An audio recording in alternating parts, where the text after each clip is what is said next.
Do mesmo modo, vocês, maridos, sejam sábios no convívio com suas mulheres e tratem-nas com honra, como parte mais frágil e coerdeiras do dom da graça da vida, de forma que não sejam interrompidas as suas orações. Vamos orar? Pai de amor, Senhor Deus, o Senhor sabe o peso que essa mensagem tem no meu coração, Deus. O Senhor sabe o desejo que eu tenho colocado aos teus pés, de que essa mensagem traga transformação na nossa igreja, Deus. E Deus, eu quero te suplicar de novo, agora em frente aos meus irmãos, que o Senhor age de forma poderosa nessa noite, Deus. Que o teu Santo Espírito possa agir de forma milagrosa, sobrenatural, tomando a palavra dele, a espada dele, e penetrando fundo no coração dos nossos irmãos, no meu coração, para que haja um avivamento de homens piedosos, tementes ao Senhor, que queiram viver como homens de Deus nessa igreja. Tem misericórdia de nós, Pai. Nós oramos em nome de Jesus Cristo. Amém. Homem que é homem. Já ouviu essa expressão? Homem que é homem. Homem que é homem. Tem um livro chamado As Mentiras que os Homens Contam. E nesse livro, As Mentiras que os Homens Contam, tem algumas coisas que ele fala sobre homem que é homem. Homem que é homem não usa camisa sem manga. Homem que é homem não gosta de canapés, de cebolinhas em conserva, ou de qualquer outra coisa que leve menos de 30 segundos para mastigar e engolir. Homem que é homem não come soufflé. Homem que é homem só vê futebol na TV, bebendo cerveja e nada de cebolinhas em conserva. Homem que é homem arrota e não pede desculpas. Homem que é homem não responde teste de revista. Profissão para homem que é homem é motorista de caminhão. Homem que é homem não vai a vernissagens. Se você sabe o que é uma vernissagem, menos um para você. Coisas que você jamais encontrará em um homem que é homem. Batom neutro para lábios ressequidos. Pastilhas para refrescar o hálito. Entradas para um espetáculo de mímica. Coisas que você jamais vai ouvir um homem que é homem dizer. Assumi. Amei.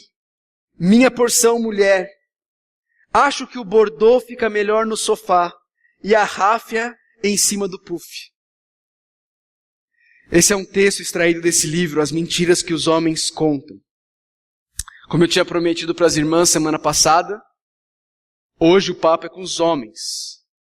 E nós já lemos o texto de 1 Pedro, capítulo 3, versículo 7, mas antes de nós nos aprofundarmos nele, eu queria que nós definíssemos juntos o que significa ser homem de verdade. O que significa ser homem que é homem? A gente acabou de ver aí algumas definições dadas pelo Luiz Fernando Veríssimo nesse livro dele, do que significa ser homem de verdade. Mas como vocês sabem, nós estamos aqui para aprender o que a palavra de Deus tem a dizer, não o que o Luiz Fernando Veríssimo tem a dizer sobre o que significa ser homem de verdade. Por isso, queridos, antes da gente olhar para algumas marcas apresentadas por Pedro, de um marido, de um homem piedoso, eu quero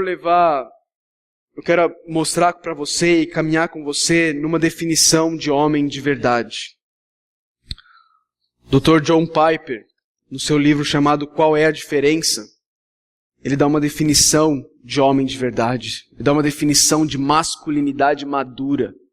E ele diz assim: no coração da masculinidade madura está um senso de responsabilidade benevolente para liderar, prover e proteger as mulheres. Isso acontece de formas diversas e apropriada para os diferentes relacionamentos do homem. Queridos, obviamente essa definição não abrange cada um dos detalhes do que significa ser homem. Ele mesmo qualifica essa descrição como sendo o coração o cerne do que é uma masculinidade, e nem mesmo de uma masculinidade como um todo, mas de uma masculinidade madura. E em bom português ele está definindo aqui a essência do que significa ser um homem de verdade. E ele começa falando sobre um senso de responsabilidade. Sobre esse sentimento, esse senso, essa noção de que eu sou responsável. E esse senso ele é importante porque esse sentimento de responsabilidade, ele vai afetar a maneira como um homem fala sobre as mulheres, por exemplo. Quando eu e você, meu irmão, nós entendemos esse senso que eu e você temos de responsabilidade para com as mulheres, isso muda a maneira como nós falamos sobre as mulheres. Porque nós nos entendemos responsáveis por elas. Isso muda, por exemplo, meu irmão, isso deve mudar, por exemplo, meu irmão, a maneira como você lida com a imagem da mulher. Seja a imagem da mulher passando, sejam imagens de mulheres visuais nos seus muitos equipamentos que nós manuseamos hoje em dia. Se você sente a responsabilidade do homem, que é de prover, liderar, prover e proteger, você não vai usar uma mulher, você não vai querer abusar de uma mulher, seja com a sua língua, seja com os seus olhos, seja com as suas mãos. Porque você entende que você é responsável por liderar, prover e proteger as mulheres. Depois ele fala sobre essa responsabilidade, ele diz que essa responsabilidade ela deve ser benevolente. O que é ser uma responsabilidade benevolente? Uma responsabilidade bondosa, que busca o bem, É uma liderança, queridos, que é uma liderança que busca prover, que busca proteger. Essa liderança que o homem exerceu no relacionamento com a mulher, como foi bem exemplificado lá em Gênesis 3. É interessante como a responsabilidade em Gênesis 3, ela é do homem. A serpente vem, ela engana a mulher cai no pecado, a mulher chama o homem, passa o pecado para o homem cai também, mas o texto de Gênesis 3 diz que Deus vem. E quem é que Deus chama para prestar contas?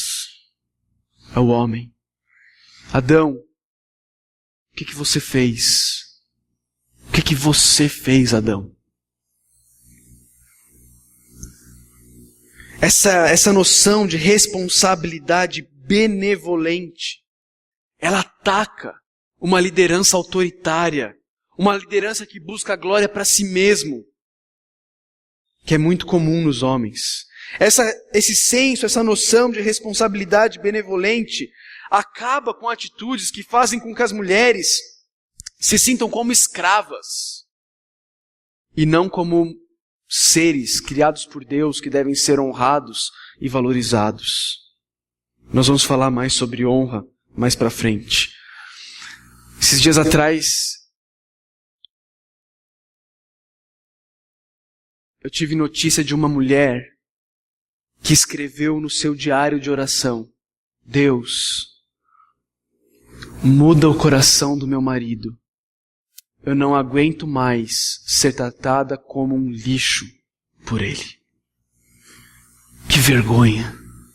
Que tristeza, homens.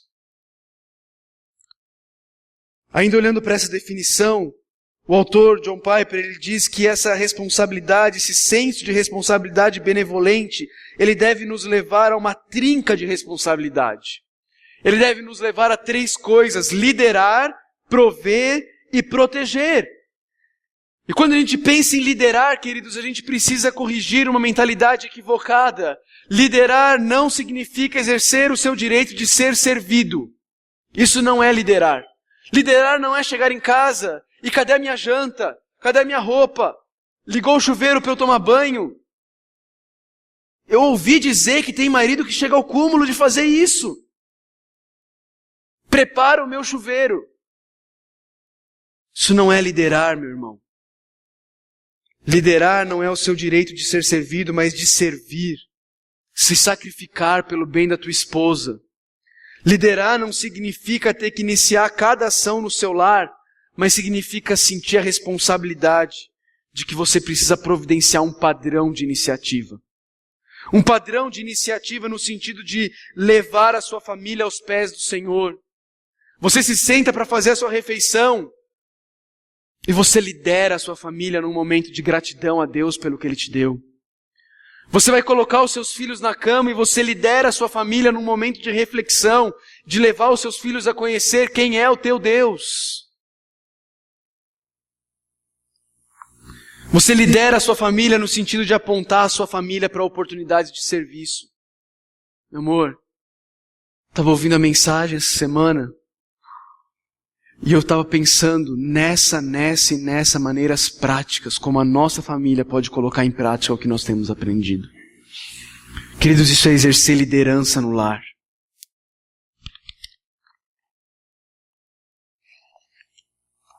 É esse o nosso chamado. É para isso que nós fomos criados. Isso é ser líder, isso é ser homem. Nós somos chamados a exercer essa responsabilidade benevolente, liderando e provendo.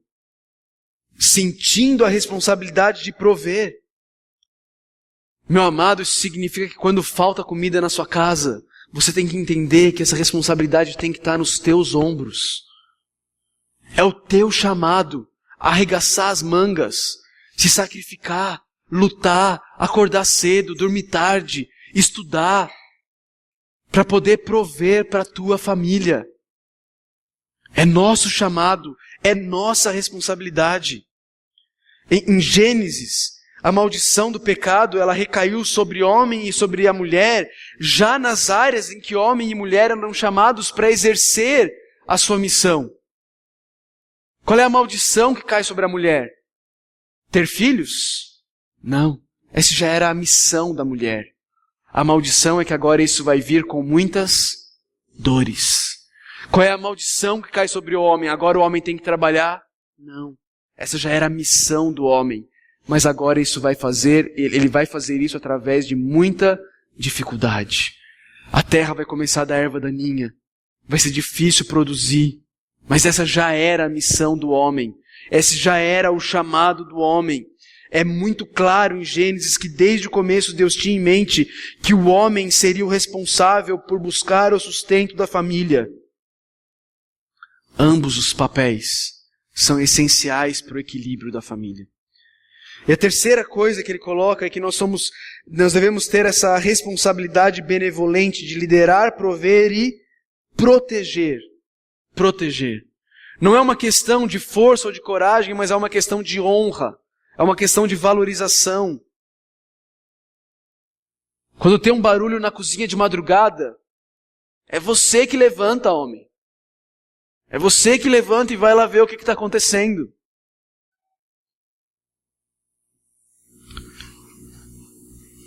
Quando tem um naufrágio, quem é que entra primeiro no bote salva-vida? Mulheres e crianças. Isso é proteção. Isso é honra. São questões simples e pequenas de honra, de ser homem de verdade. Quando a gente tem um almoço aqui na igreja, quem é que se serve primeiro? Mulheres.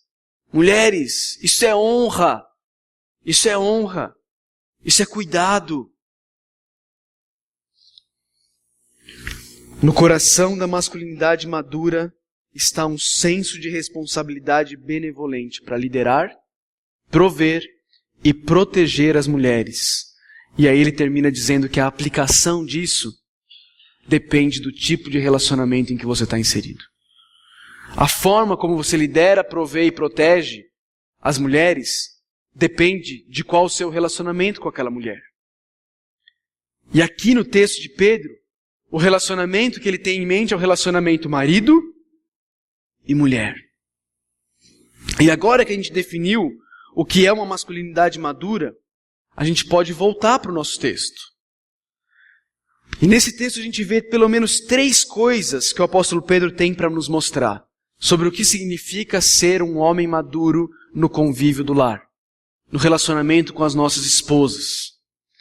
E antes de olhar para isso, a gente precisa lembrar do nosso contexto. A gente tem feito isso todas as mensagens. Não está na tela, olha aí na tua Bíblia, 1 Pedro 2,12. 1 Pedro 2,12. Esse é o contexto de tudo isso. O apóstolo Pedro diz em 1 Pedro 2,12, vivam entre os pagãos de maneira exemplar, para que mesmo que eles os acusem de praticarem o mal, observem as boas obras que vocês praticam e glorifiquem a Deus no dia da sua intervenção. E logo depois disso ele começa a falar para como a gente lida com as autoridades civis. Depois ele fala como a gente lida com autoridades no ambiente de trabalho. Depois ele fala para as mulheres como elas lidam com seus maridos. E agora ele está falando para os homens como eles lidam com suas esposas. Por quê? Porque nós devemos viver de maneira exemplar. Para quê? Para que o mundo lá fora olhe para a tua vida e mesmo que ele queira falar mal de você, ele não consiga. E ele, em vez de falar mal de você, ele olhe para a tua maneira exemplar de viver e ele traga glória para o nome de Deus. Ele se converta e ele glorifica a Deus. Esse é o objetivo. É por isso que a gente está estudando isso aqui. Porque a gente quer viver uma vida exemplar. Amém? Amém? Ok. A gente quer viver uma vida exemplar. Ok? Então, como deve ser esse relacionamento? Primeira coisa que Pedro fala, ele fala para os maridos serem sábios. Talvez aí você está usando a revista atualizada, e na revista atualizada ela usa o termo com discernimento. Não é isso? Você que tem uma versão um pouco mais antiga, com discernimento. Tem duas ideias aqui, queridos, embutidas nesse termo. A mais evidente de todas elas é que se nós queremos nos relacionar com as nossas esposas de forma a agradar a Deus, eu e você nós precisamos ser sábios, e sabedoria, de acordo com João Calvino, significa pelo menos duas coisas. Nós precisamos conhecer a Deus e nós precisamos conhecer a nós mesmos. Conhecer a Deus e conhecer a nós mesmos. E no contexto do que nós estamos estudando aqui, eu adicionaria uma terceira coisa. Nós precisamos conhecer a Deus, nós precisamos conhecer a nós mesmos, mas nós também precisamos conhecer as nossas esposas. Ter sabedoria no relacionamento conjugal implica em conhecer as nossas esposas. Queridos, quando você estava namorando a tua esposa, você fazia questão de conhecer a sua esposa. Você queria saber o que ela gosta. Você queria saber o que ela não gosta. Você queria saber o lugar preferido dela de comer, o suco preferido dela. Por exemplo, alguém que sabe o que é uma fruta chamada uvaia? Valentim e Priscila conhecem, mas alguém conhece uvaia? Lucas conhece uvaia. Ok. Sabe por que eu conheço uvaia? Eu só conheço uvaia porque é o suco favorito da minha esposa. Só por causa disso. Nunca antes na história da minha vida eu tinha ouvido falar sobre uvaia. Ok? É uma fruta. Eu não gosto do suco, mas ela gosta. Ok? Ela gosta. É o suco favorito dela. É interessante, queridos, como nós sabemos tudo sobre o que verdadeiramente nos interessamos. Sobre aquilo que você tem verdadeiro e genuíno interesse. Você sabe tudo sobre aquilo. Você quer saber sobre cultivo de goiaba? Alguém me diz para quem eu pergunto se eu quiser saber aqui na igreja sobre cultivo de goiaba? Irmão Ferreira. Porque aquilo gera interesse nele. Ele tem interesse naquilo. Ele ama aquilo. Esses dias ele vai construir no lote, tirou a goiabeira, irmão. A goiabeira ele não tirou, ele teve que tirar as outras. Ele quase chorou por causa disso. Por quê? Porque ele tem interesse naquilo, ele ama aquilo, e por isso ele quer saber tudo sobre aquilo. Para os irmãos terem uma ideia, em cada goiaba ele coloca uma redinha para o bicho não vir na goiaba. Em cada uma das goiabas que nascem na árvore de goiaba dele. Ok? Isso é interesse. Ele ama, ele quer saber daquilo. Se eu quiser saber sobre música, se você quiser saber sobre música, você vai vir me perguntar aqui na igreja alguma coisa sobre música? Não. Se eu quiser saber sobre música, eu vou perguntar Eu ia falar outra pessoa, mas ele ia ficar bravo. Vou perguntar pro David. Por quê? Porque ele ama música. É o ministério dele. Ele estuda isso, ele quer aprender sobre isso, ele quer crescer. Queridos, se você diz amar a sua esposa, você precisa conhecer a sua esposa. Se a gente faz isso com coisas corriqueiras, quanto mais a gente precisa fazer com aquela que o Senhor Deus entregou nas nossas mãos para que nós a amemos, cuidemos, lideremos, provemos e protejamos. Infelizmente, muitos maridos negligenciam isso. A esposa sente que o marido não a conhece. Não sabe do que ela gosta, não sabe das vontades dela, das necessidades dela. Marido, qual é o maior medo da sua esposa? Marido, como pastor do teu lar, qual é o pecado que a sua esposa é mais propensa a cair? O que você tem feito para ajudá-la a crescer nessa área da vida dela?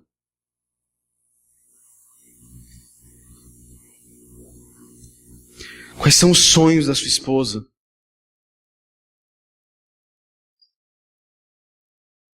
Pergunte para sua esposa. Pergunte e continue perguntando ao longo dos anos. Não pare de estudar a sua esposa. Às vezes a gente pensa no estudar como algo frio, né? Um cientista num laboratório. Estude a sua esposa como um pintor estuda o pôr do sol. Melhorou, não melhorou? Do que um cientista no laboratório? Estude a sua esposa como um pintor estuda o pôr do sol.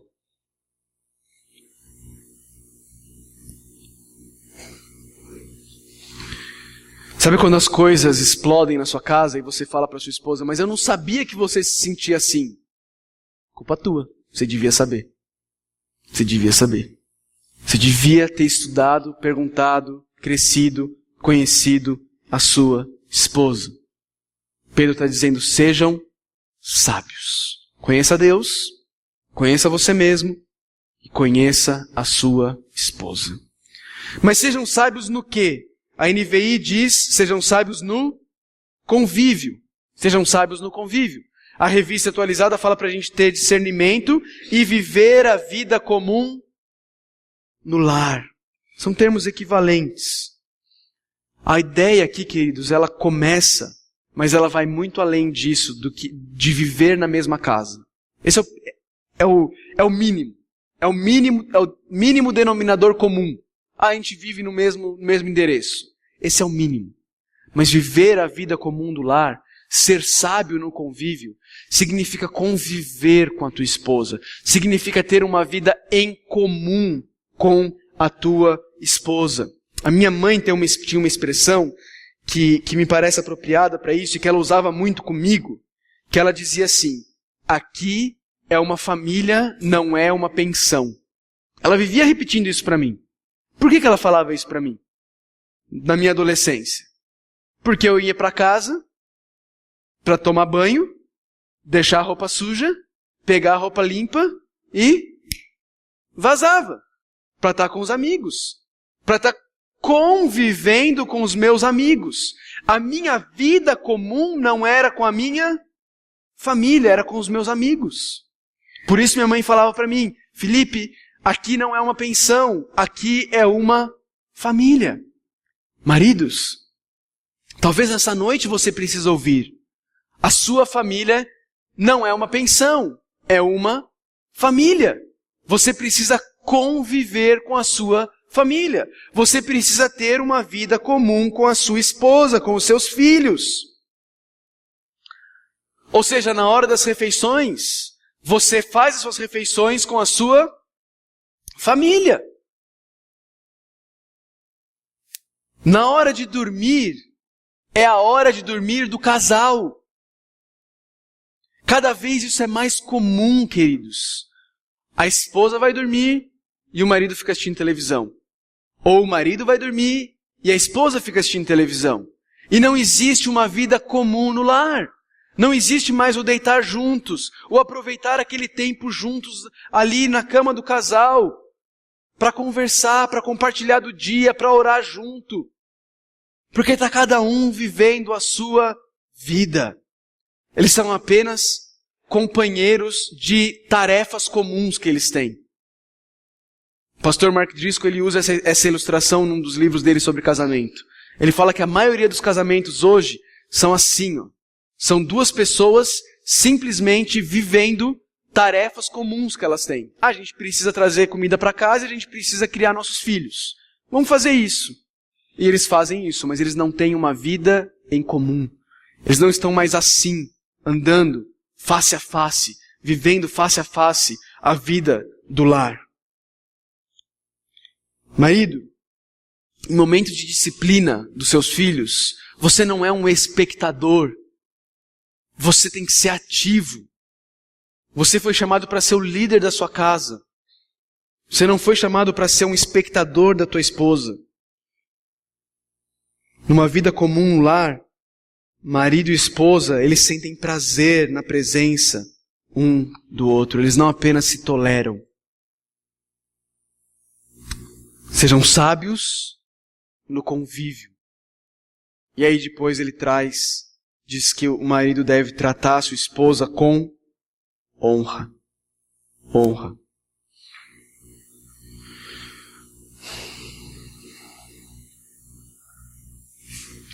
Felizmente, o machismo ainda está impregnado em muitos homens cristãos.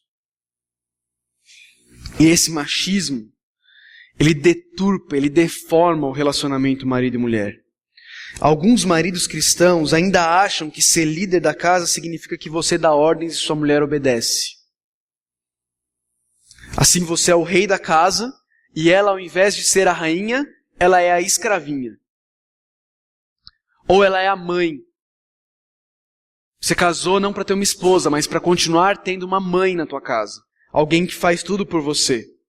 Ela está sempre correndo para cima e para baixo para servir os seus caprichos. De um marido folgado, de um marido dominador. Essa palavrinha aqui traduzida na NVI como honra, na revista atualizada como dignidade, é a mesma palavra que Pedro usa no capítulo 2, versículo 7. Capítulo 2, versículo 7 diz assim: portanto, para vocês, os que creem, esta pedra, que pedra que ele está falando mesmo? Jesus, a pedra angular. Esta pedra é preciosa. Essa palavrinha aqui, timé, preciosa, é a mesma palavrinha que Pedro usa agora para falar que o marido deve tratar a sua esposa com honra. Honra. Ou seja, Pedro está dizendo que o marido cristão, ele deve tratar a sua esposa com o mesmo sentimento, com o mesmo padrão que o crente considera Jesus, a pedra angular preciosa. Preciosa.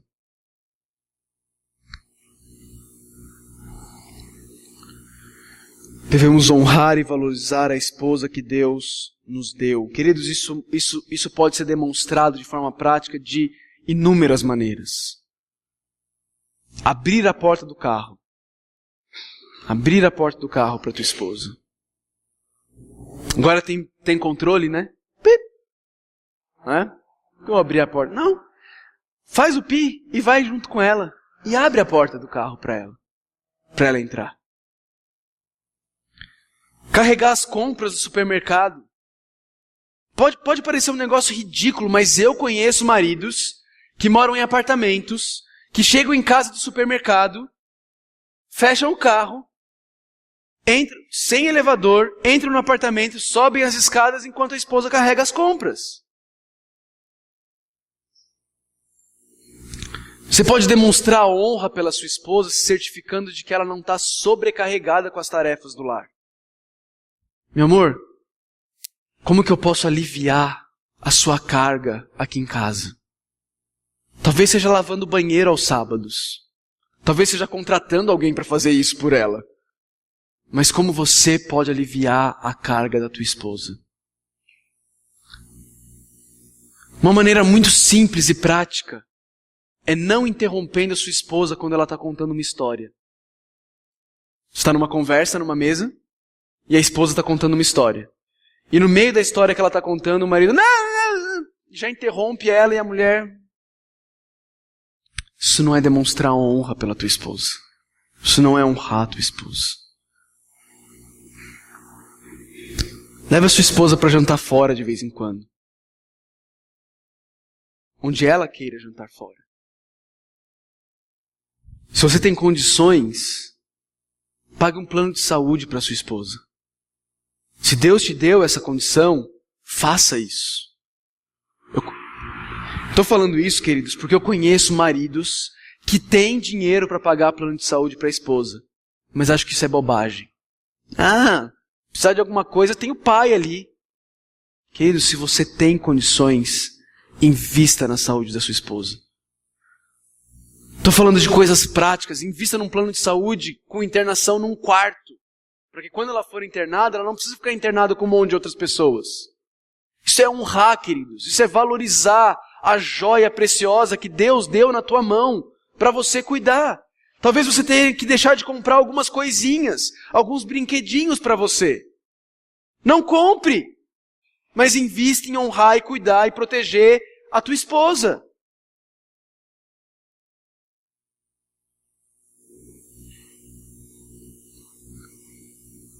Outra maneira de honrar a sua esposa é perguntar a opinião dela sobre as coisas. O que ela acha? Convide ela a participar das decisões da casa.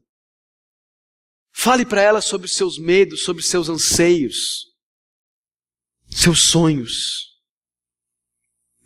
Faça o possível para proteger sua esposa das dificuldades. Alguns de nós somos bastante insensatos nisso. E ao invés de carregarmos as cargas difíceis da vida, a gente joga elas em cima das nossas esposas. O texto nos diz que as nossas esposas, elas são a parte mais o quê? Mais forte? Mais frágil. A parte mais frágil deve ser protegida, guardada.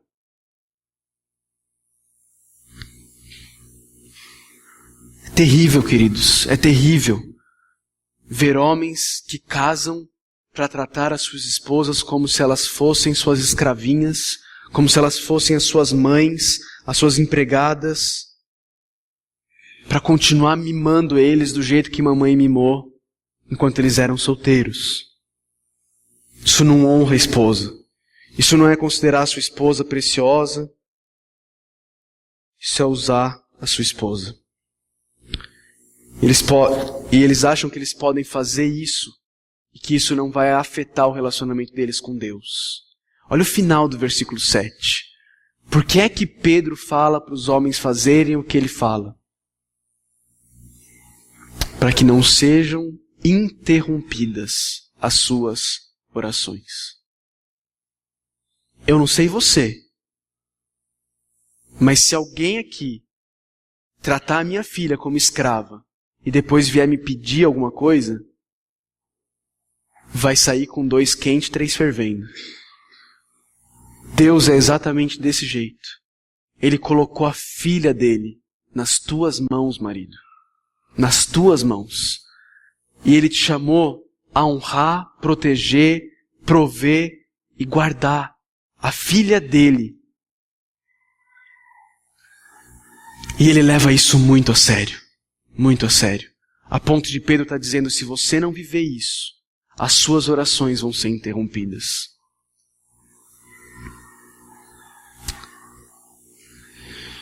Queridos, por que nós não vivemos isso? Porque vamos ser honestos, nós não vivemos isso. Nós estamos anos-luz de viver isso. Nós falhamos nas mais diversas áreas do que a gente acabou de ver aqui. Por que isso?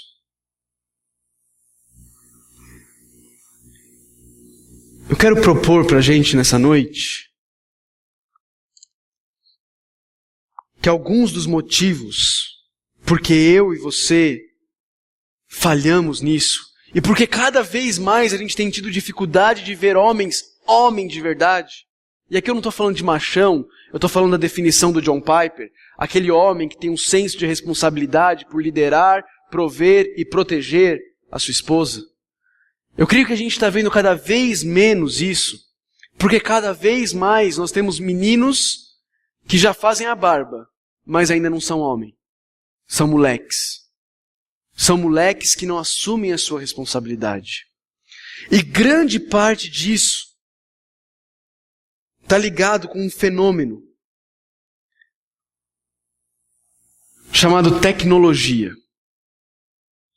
Que eu creio que é uma bênção, eu amo tecnologia, mas ela pode ser tanto uma bênção como ela pode ser uma maldição.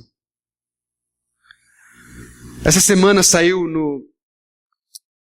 no Globo, jornal Globo, um artigo, cujo título, tema do artigo era assim, vícios em videogame e pornografia online estão gerando crise de masculinidade. Vícios em videogame e pornografia online estão gerando crise de masculinidade. E queridos, isso vai de um menino de 5 anos de idade que vive no videogame até homens. Essa semana eu tive a reclamação de uma mulher, uma senhora de 60 anos, cujo marido chega em casa, pega o tablet e fica jogando joguinho no tablet até a hora de dormir. 5 anos, 60 anos. Viciados em tecnologia. Viciados em tecnologia. O artigo aqui do jornal o Globo é muito interessante. Esses estudiosos seculares, isso aqui não é um cristão falando, isso aqui é um estudioso secular. E ele entrevistou muita gente, fez uma pesquisa com muita gente, e ele cita aqui o que um desses entrevistados fala, e ele diz assim, o entrevistado falando: dessa forma, quando eu estou na aula, eu gostaria de estar jogando World of Warcraft, um jogo de guerra, eu acho. Quando estou com uma garota, presta atenção, rapazes, homens. Quando eu estou com uma garota, eu gostaria de estar assistindo pornografia. Porque eu nunca seria rejeitado. Eu nunca seria rejeitado. É o falso amor e a falsa guerra. Queridos, nós homens fomos criados para amar e guerrear.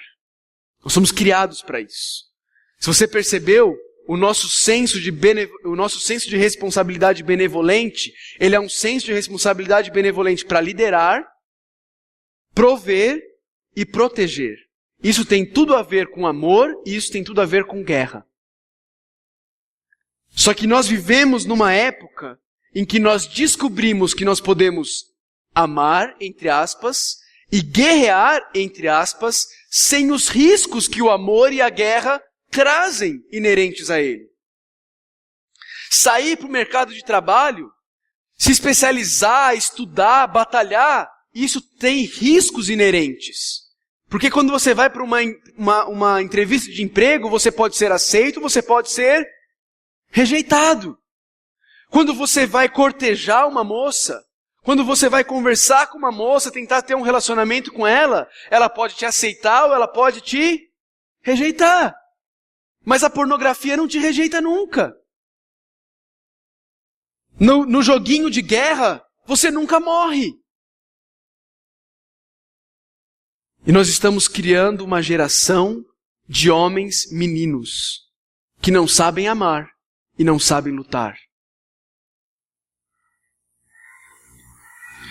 Um outro artigo, baseado nesse mesmo livro, nessa mesma pesquisa, que saiu há um tempo atrás, o autor diz assim: nós podemos perder uma geração inteira de homens para o vício na pornografia e no videogame.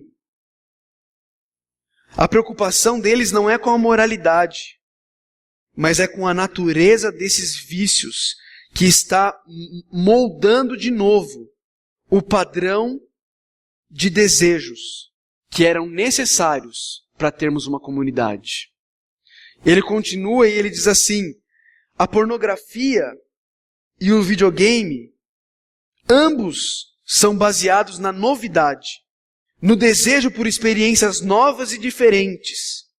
Por isso que você raramente encontra um homem viciado numa única imagem de pornografia. Ele quer sempre algo novo, algo diferente. Ele está preso nas garras de um caleidoscópio que está sempre mudando, diz o autor do artigo. E ele vai fazendo essa associação de pornografia e videogame, dizendo que ambos foram criados para estimular algo no homem e para simular algo que o homem deseja. Ele diz: a pornografia, ela promete o orgasmo sem a intimidade. O videogame, especialmente os videogames de guerra, prometem a adrenalina sem o perigo. O excitamento que faz com que isso seja tão atrativo, o coração dele é um excitamento espiritual. Queridos, isso tem acabado com uma geração inteira. Não é a igreja que está dizendo isso, é a sociedade que está dizendo isso. Outro artigo, esse artigo aqui do Wall Street Journal. Onde estão os bons homens? Onde estão os bons homens? E aí algumas mulheres solteiras estão fazendo assim, coçando a cabeça. Onde estão os bons homens? O artigo caminha, e a moça que está falando aqui, ela diz assim: esses meninos que fazem a barba não percebem que eles falam sobre alguns filmes, e aqui eu não vou citar o filme para não deixar ninguém constrangido, como se esse filme não fosse feito para pessoas que têm metade da idade deles. A ideia de noite perfeita para esses meninos é uma noite na frente do PlayStation. Eles se parecem mais com as crianças de quem nós somos babás do que com os nossos pais que proviam e protegiam a família. Aqui, uma moça secular, não é uma moça cristã que está falando isso. Os dados apontam que 70% dos homens entre 20 e 34 anos ainda estão solteiros. E estão cada vez colocando mais para frente o momento de casar, de constituir família. São meninos que já têm barba. São meninos que, com a idade deles, a maioria dos pais deles já estavam casados e com filhos. Mas eles se recusam a crescer. Eles querem passar a noite no videogame. Eles se satisfazem com a pornografia ao invés de buscar uma mulher a quem eles possam amar e desfrutar do relacionamento sexual da maneira como Deus criou. E queridos, isso tem reflexos claros na igreja. A igreja evangélica vive uma crise de masculinidade, uma crise de homem. Falta homem de verdade na igreja. Falta homem que queira amar a igreja e que queira sofrer pela igreja, lutar pela igreja. Sofrer os riscos que estão envolvidos em viver a igreja. Porque isso envolve riscos. Essa crise de masculinidade, ela está na família, ela está na igreja, ela está na sociedade. Cada vez mais é maior o número de mulheres que crescem na sua graduação, enquanto homens não o fazem porque estão passando as noites jogando videogame, ao invés de estudar, de trabalhar, para crescer e glorificar a Deus no mercado de trabalho. Que vergonha para nós homens, que vergonha. Queridos, como é que a gente lida com isso? Como é que a gente lida com essa situação? Eu venho aqui e falo para você, cresça. Eu venho aqui e falo para você, vira homem. Isso não vai resolver. Eu posso mostrar para você o texto do apóstolo Paulo, lá em 1 Coríntios 13, onde ele diz, quando eu era menino, eu falava como menino, eu pensava como menino, eu agia como menino, mas então eu virei homem. E aí eu comecei a falar como homem, pensar como homem, agir como homem. Mas isso só vai trazer culpa para você também. Sabe o que eu preciso fazer? Sabe o que nós precisamos fazer? Nós precisamos mostrar Cristo para os homens. Nós precisamos mostrar Jesus, o padrão de masculinidade perfeita para nós homens. Nós precisamos olhar para Jesus que amou a sua noiva de forma perfeita. E porque ele amou a sua noiva, ele foi para a guerra por aquela noiva.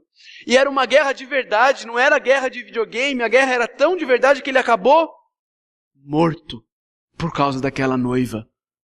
Morreu na batalha por ela. O que nós, homens, temos vivido como homens. Eu e você, nós somos chamados para sermos exemplo de Cristo na nossa sociedade. Jesus Cristo, homem de verdade, não aquela pintura efeminada com pó de arroz no rosto, mas com um homem de verdade, que quando o pai morreu, como provavelmente aconteceu, José morreu, ele assume o trabalho do pai, sustenta a família dele, vai para o ministério, serve ao Pai Celestial, ama a noiva dele, que é a igreja, e ama essa noiva até a morte e morte de cruz. Que exemplo eu e você nós temos seguido. Não é isso que a nossa sociedade quer que você viva. A nossa sociedade quer que você fique jogando videogame a noite inteira e que você passe o resto do seu dia como um zumbi, porque você jogou videogame a noite inteira. A nossa sociedade quer te entorpecer com videogame, quer te entorpecer com as séries, quer te entorpecer com pornografia, para que você continue sendo um banana, vivendo a sua vida, desperdiçando a sua vida, sobrevivendo ao invés de viver. Meu querido, meu irmão, olhe para Cristo, olhe para Jesus. Ele é o modelo de masculinidade. E Ele morreu na cruz para que você seja um homem de verdade. Isso implica em você assumir responsabilidades. Isso implica em você, solteiro, entender que você está aqui para ser homem. Você precisa se tornar um homem. Você precisa assumir essa responsabilidade já hoje na sua casa. Você precisa entender isso e você precisa investir os seus dias, as suas horas, os seus minutos, crescendo na sua masculinidade e não zerando fase de videogame. Você casado precisa entender que você foi chamado para ter uma responsabilidade benevolente com a tua esposa, liderando, provendo e protegendo para ela, sendo sábio, vivendo o convívio do lar, tratando ela com honra, ao invés de ter uma escravinha na tua casa que faz tudo para você. Se arrependa disso, meu irmão. Se arrependa disso. Olhe para Cristo. Não foi assim que Ele tratou a noiva dele. Ele amou a noiva dele. Porque Ele amou a noiva dele, Ele liderou a noiva dele. Ele liderou a noiva dele como? Morrendo por ela. Servindo ela. Se sacrificando por ela. Seja o homem da sua casa. O que isso significa? Que você que manda? Não, que você que serve. Existe uma ideia muito errada do que significa ser homem. Essa ideia errada do que significa ser homem. O pastor Matt Chandler, presidente da Atos 29, ele diz assim: existem diversas ideias falsas do que significa ser homem. Nós não estamos falando de uma falsa bravata, um tipo de homem excessivamente masculinizado que no final das contas acaba sendo masculino demais para amar, masculino demais para servir, masculino demais para se importar ou masculino demais para se rebaixar em humildade.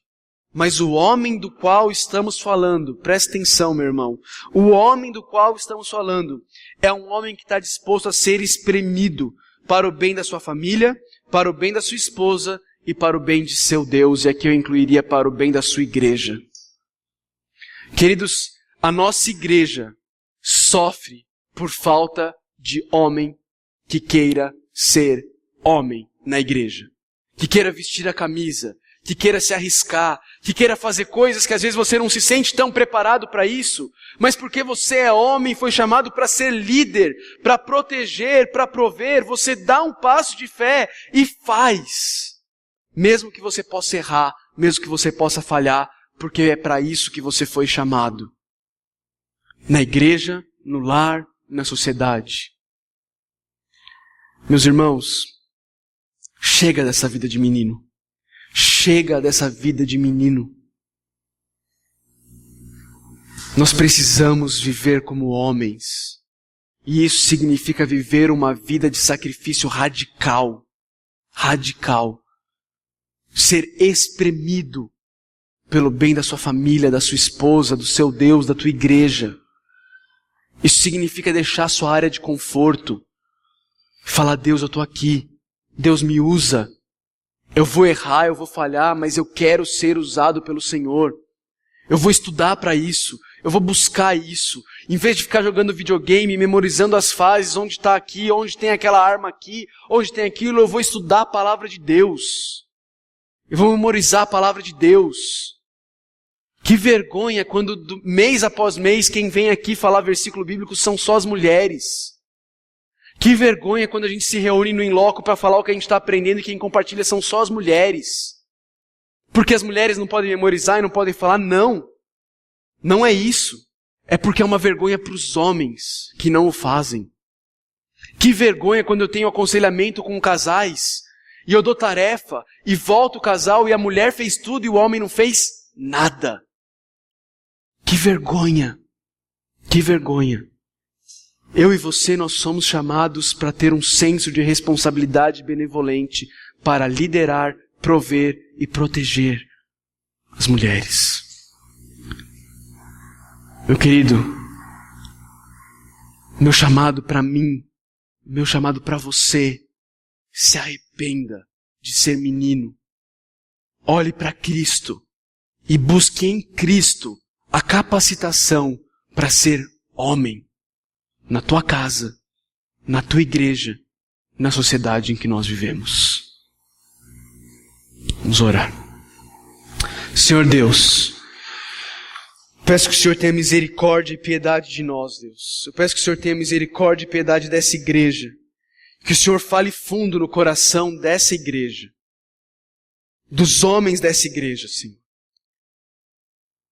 Que o Senhor fale fundo no coração dos homens dessa igreja, para que eles possam ouvir a Tua palavra, que eles possam ser constrangidos pela Tua palavra, que eles possam ser incomodados pela Tua palavra.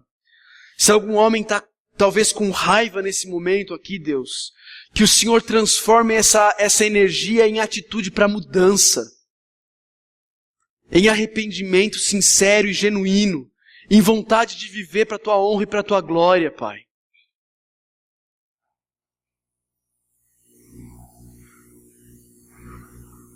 Tem misericórdia de nós.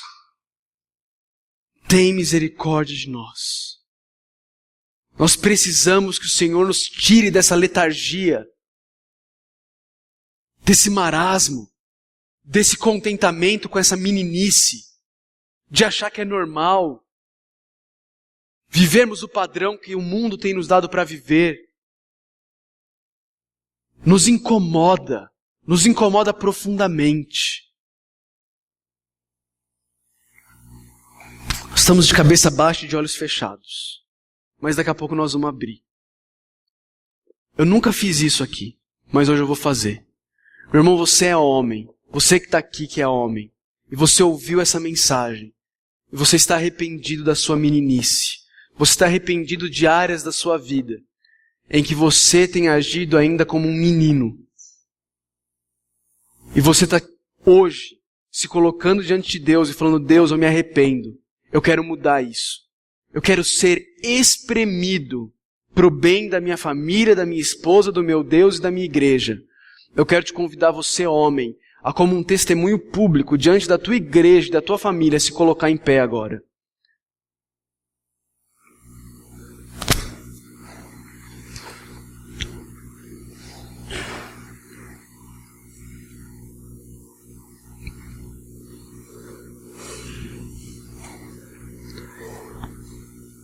E eu estou em pé aqui junto com vocês, também num sinal de arrependimento.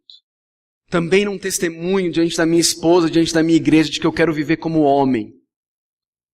Eu quero me portar como homem, eu quero ser espremido pelo bem da minha família, da minha esposa, do meu Deus e da minha igreja. Eu quero assumir esse senso de responsabilidade benevolente, de liderar, prover e proteger as nossas irmãs em Cristo, começando pela minha esposa, passando pela minha filha e caminhando pela nossa igreja. Você quer fazer isso nessa noite? Fique em pé, meu irmão. Fique em pé como um testemunho.